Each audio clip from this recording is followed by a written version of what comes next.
Dr. Quinn, thank you for joining us. Thank you for having me.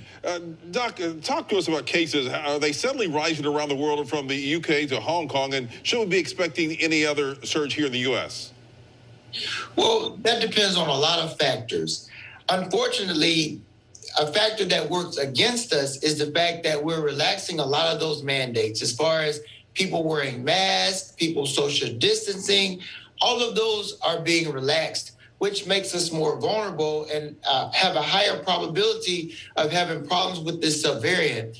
The good news, though, is a lot of people have developed what's called immunity, meaning they have antibodies in their blood.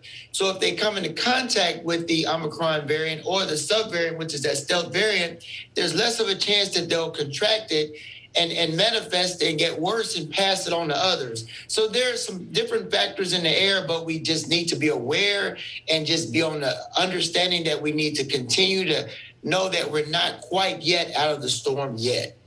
Dr. Quinn, what can you tell us about this BA2 variant? I mean, we know about the coronavirus, the Omicron variant, but so how does it compare to previous strains of Omicron?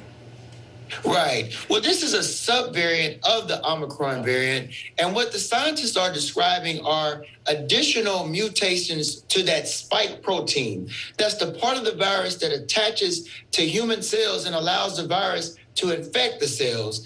This spike protein mutation, as far as the difference of this subvariant, makes it even more effective. Some of the research is saying that it's maybe 1.5 times more effective as far as infecting people, which is not to our advantage. So we just have to understand that we are not quite yet out of the storm, and we need to be a little more resistant as far as just getting rid of the mask and stop social distancing and just be understanding that we have a little more to go.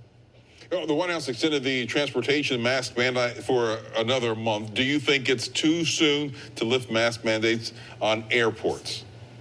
I do. And the reason for that is you have to understand, for a subvariant or a new strain or any other infectious disease to go from one community to another, it has to travel using people as vectors.